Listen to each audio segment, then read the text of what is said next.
Okay, it's going to be a review of WWE Crown Jewel 2024 from Saudi Arabia once again. I would definitely say this is a, one of the weaker shows of the year in terms of the premium live events from this year. Definitely not the worst show of the year. I thought Bad Blood actually was a little bit weaker in terms of the whole card. In terms of judging this against some of the Saudi Arabia shows before the pandemic, it was pretty good. It was okay. I thought you had some fun stuff on this show. I really enjoyed the main event. I didn't think the main event was good enough to save this show from being labeled as one of the weaker shows of the year, though. There definitely was some disappointing stuff on this show. I think KEVEN and Randy, I like what they did here, actually.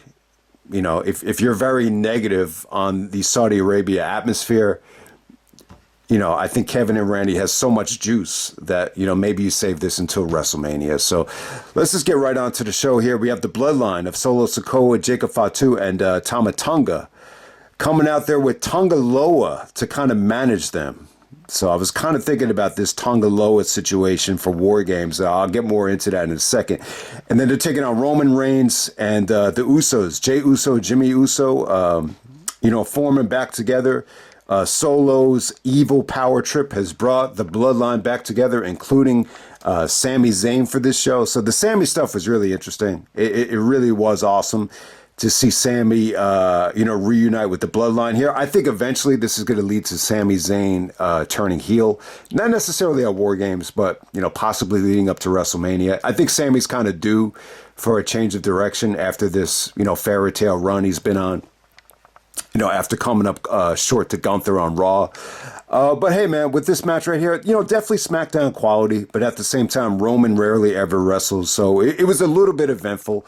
The fans were really into Roman. They're chanting, "We want Roman" the whole match. I thought once Roman did get the hot tag, I thought he looked good. I think him and Solo pretty much rocked the house. It was a nice WWE style hot tag from Roman. It's funny. Solo actually pinned him twice here. I think Jimmy Uso was late on that first save, and then eventually, there's a ref bump. Jacob Fatu looked awesome, man. He's taking out everybody, and it really sets up Solo to hit Roman with multiple Samoan spikes. So Solo gets a clean victory over Roman Reigns. So I think it's the right decision. I think if you had done Solo and Roman, one-on-one here, it kind of would. I think it definitely would have taken away from setting up War Games. I think it's definitely unnecessary for Solo to get a singles victory over Roman. So, but hey, man, the match overall, there's not much to say about it. It's a tag match on pay-per-view. Jey Uso really is wrestling more of a entertainment style. That's what really stood out here. I thought Tama Tonga definitely showed some, unique personality. This match kind of reminded me of Rocky Romero a little bit, but Jacob Fatu is awesome, man. He definitely looks like an evil version of Jalen Bronson combined with a little bit of Jonathan Gresham, if anyone, catches that. But yeah, I think it was definitely a fun match. Definitely the highlight of this thing is Sami Zayn. Sami comes out to make the save, and it looks like he's going to hug Solo. He actually hugs Solo and then gives him an exploder. So that was definitely an awesome spot right there. That's the power of the exploder. You basically have to hug the guy and then suplex them. So I thought that was pretty cool. And this pretty much ends with, Sami and Roman, colliding. They're trying to hit Solo. Roman's going for a Superman punch. Solo ducks out of the way. Sami actually hits him with a Yakuza kick, Haluza kick, whatever you want to call it. And it pretty much ends with the Usos, barking and yelling at and bickering with Sami once again. So we're taking a time machine back to 2022 at War Games with Sami stuck in the middle. But hey, man, I thought it was definitely a fun match. If you're going to have, Bloodline versus the, old Bloodline at Survivor Series, it was definitely necessary for Solo to get a victory here. I definitely think it was much needed. It definitely gets some momentum back for Solo. There's no doubt about that. But at the same time, I'm thinking about what I'm thinking about here is The Rock, and there was a lot of Rocky chants. I did not think The Rock was going to make the trip to Saudi Arabia, but you got to ask yourself, does The Rock really fit into this Bloodline stuff right now? Or are they going to transition away from that and maybe just have The Rock focus on Cody? I would say that Rock is just going to focus on Cody. I cannot see The Rock, coming in as a heel to just go with Solo. I just can't see it, because if The Rock joins Solo's team, there's no way The Rock is going to take a back seat to Solo. So it's like, where would that fourth member be? I think you just have Tonga Loa in the War Games match. This is very similar to what the Horsemen did with J.J. Dillon. I think if you watch some of those early War Games matches, J.J. Dillon, even as a manager, would enter the War Games match just to kind of, be the extra guy in there. So I could definitely see that happening. Let me just say this about The Rock, though. I think it will be really freaking cool to have The Rock at War Games. He was never part of WCW. He executive produced that WCW series on Vice, Who Killed WCW. Obviously, he's got a lot of he had a lot of interesting things to say about how WCW really inspired him. Before the Attitude Era really took off. So it definitely will be a cool first full circle moment for The Rock. Plus, when you're looking at that venue of Vancouver, that's the same site where Rock had his, the Rock Bottom pay-per-view. That was actually in Vancouver. Man, there was something else that really tied in that's interesting to it. I think when you look back at WrestleMania season last year, just how negatively I think that unfolded with the potential of Rock and Roman, maybe they just kind of hold off on it for a while, and that could be a couple years. I'm really not sure. So after that match, you got Bianca Belair and Jade Cargill taking on Damage Control, taking on the Metaphor of Lash Legend and Jakara Jackson. I thought they looked really impressive here. And then you had Chelsea Green and Piper Niven, who were kind of like the comedy act here. All right, so this Fatal 4-Way Women's Tag Team Championship match, I thought it was good, man. I thought this was a good showcase for the women. Definitely a better showcase for the tag division than we saw Bound for Glory with the women. Definitely a step up there on every aspect. This was just entertaining. You definitely saw some big girls go at it too, with Jade and Piper Niven. Then you actually had Jade and I think it was Lash. There was like a good one-on-one showdown between them. Kind of just the future right there. You could see just, so many talented, especially black women in the WWE right now that can really go. So great stuff here. I just think the Damage Control girls really brought, some athleticism to this match.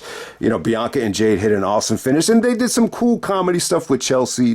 Chelsea is definitely a unique personality. I think, what's his name? Matt Cardona. He's a really lucky guy, because I think Chelsea is hot.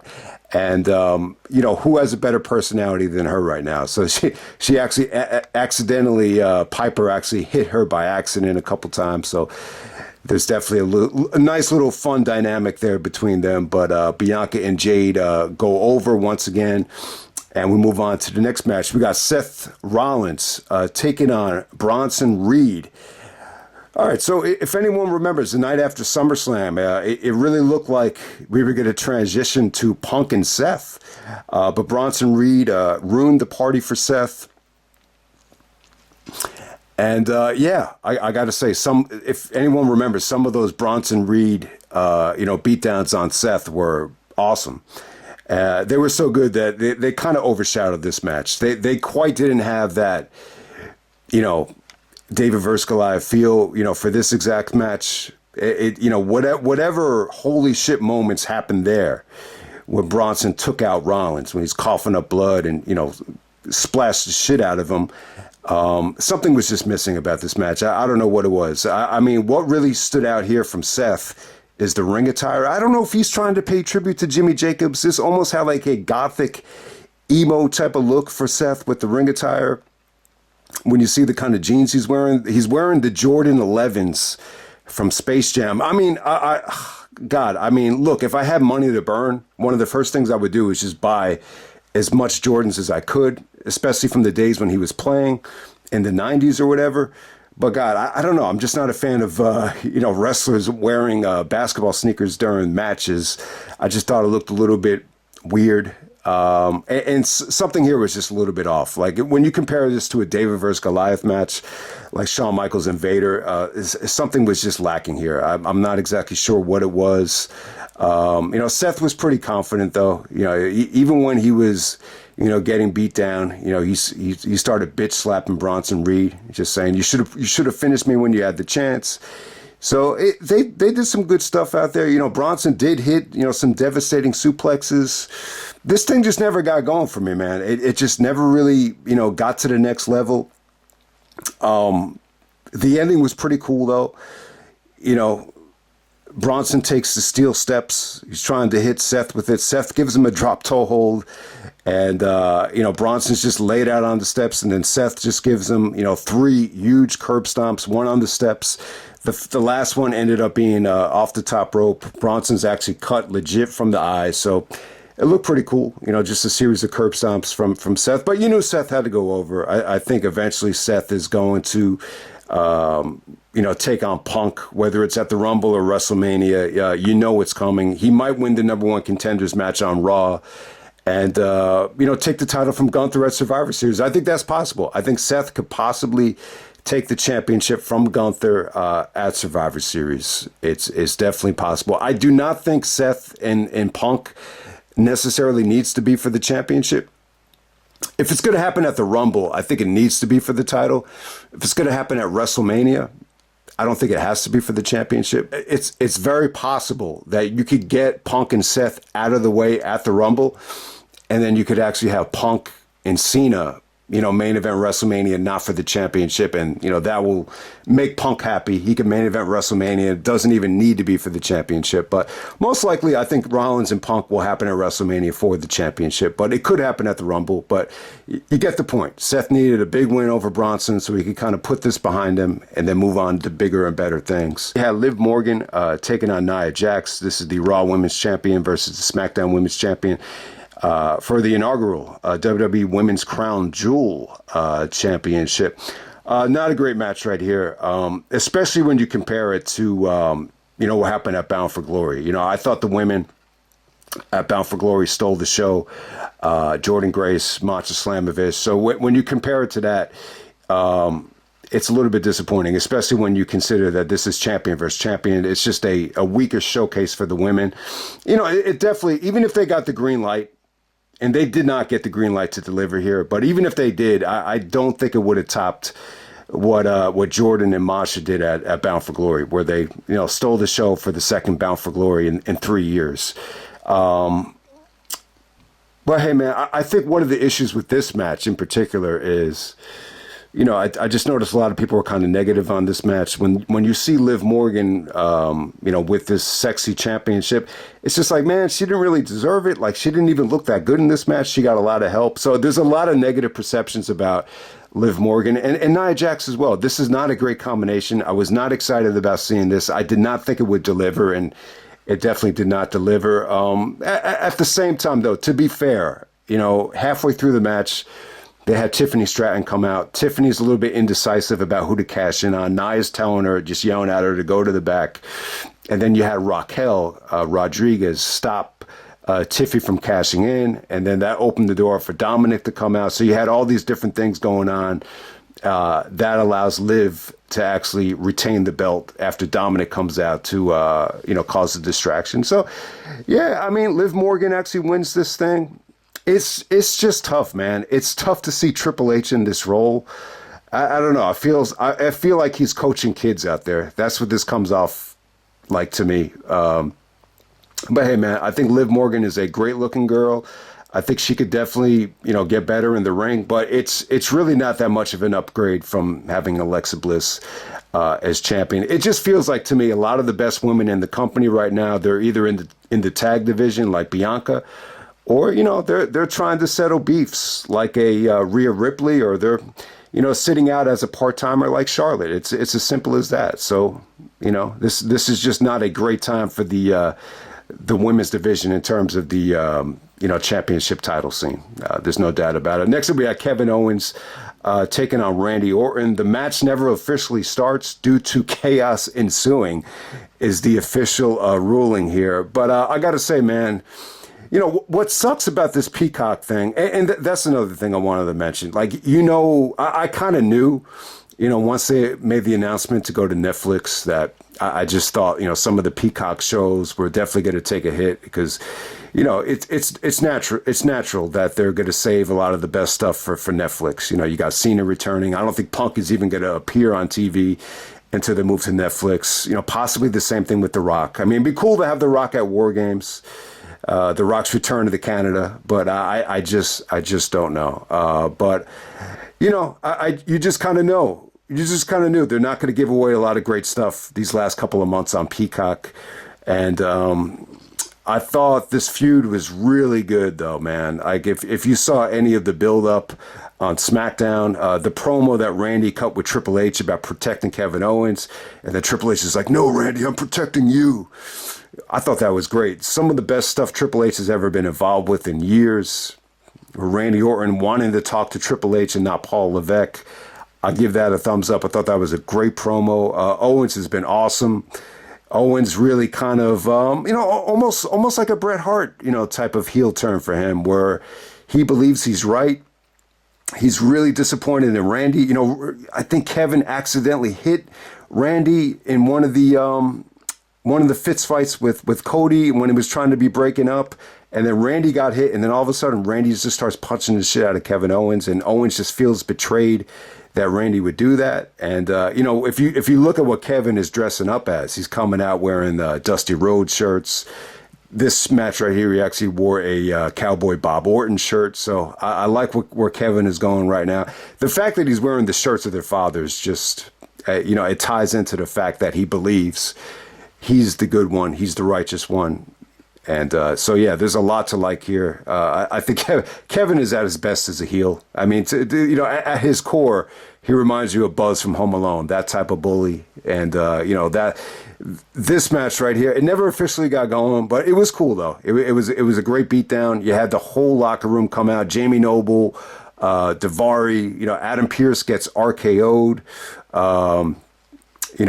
Kevin Owens gives the referee a stunner, and then eventually this just leads to, Kevin just destroying Randy with an elbow drop through the table off the balcony. It was an awesome spot, awesome stuff. Even though this match never really got going, I thought this brawl definitely did deliver. It possibly sets up a triple threat at War Games.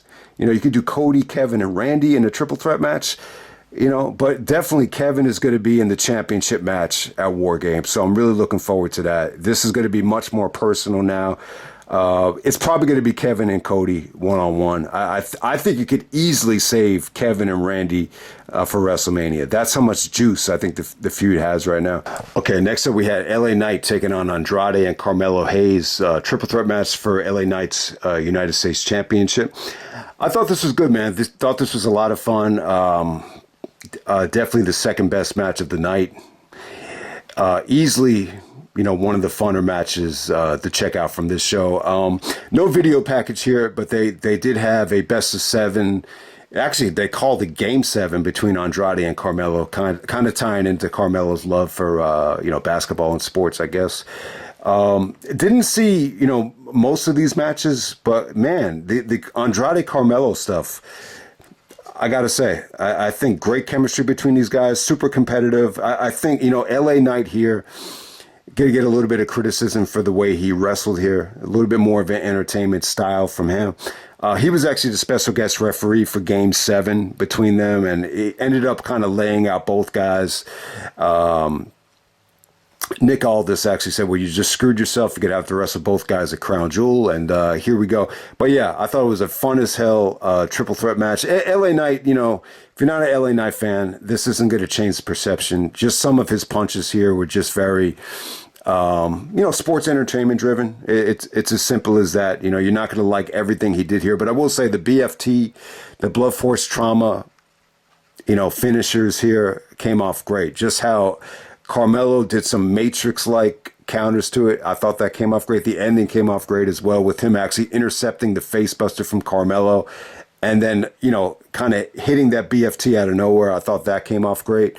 But other than that, man, I got to say, Andrade and Carmelo, I thought they looked awesome here, especially Andrade. Like some of that one moonsault where he looks like he's going for an elbow drop in the ring, and then he gives the moonsault to Carmelo outside of the ring.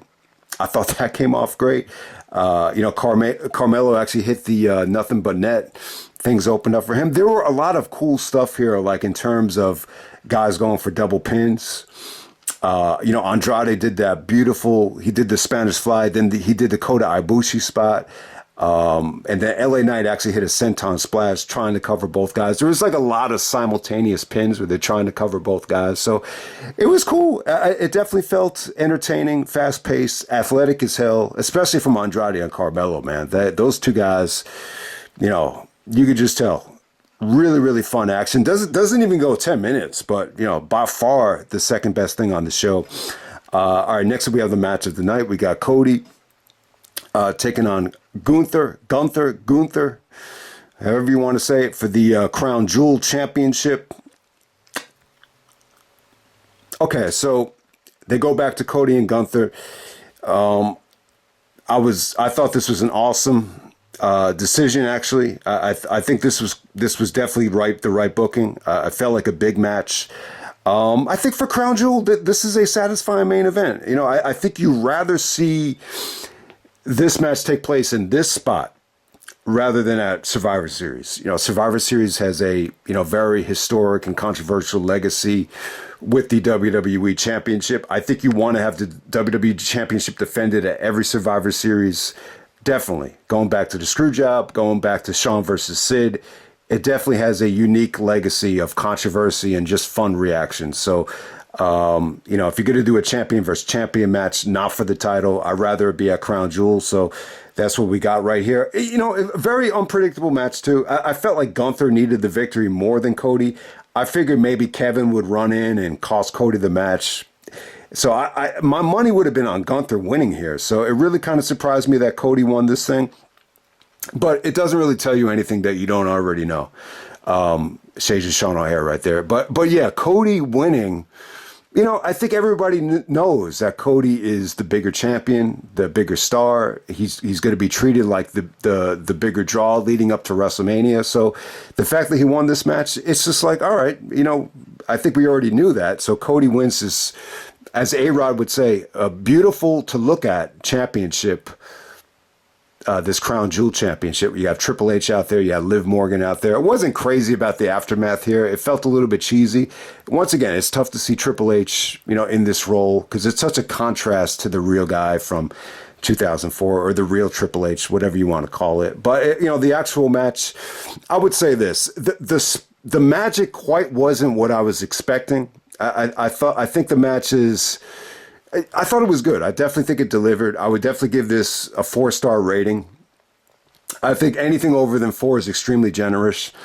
I would say this though, a little bit of a step down from the Rumble. That ending between both guys at the Rumble was definitely something to see. I just feel like the stakes are a little bit higher then. Cody's still trying to prove himself. So there's Gunther's setting a record. There was a little bit more of a wow factor there. I think because there's no championship on the line, it just didn't feel that special. And the crowd was a little bit annoying here. They were doing the wave, they were singing songs, but it wasn't like I definitely wouldn't say it came off like it was disrespectful level like JBL Undertaker. It was a fun crowd. It wasn't anything overwhelming though.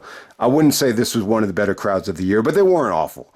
In terms of Cody and Gunther's chemistry here, I'd definitely give it a thumbs up. I thought it was good. The highlight of this match for me is that one spot where Gunther actually catches Cody, just kind of rams him into the ring apron, and then he just gives him one like monster chop. I thought that was awesome. Great counters here, man. Great counters throughout this whole match with Cody, executing the crossroads out of the sleeper.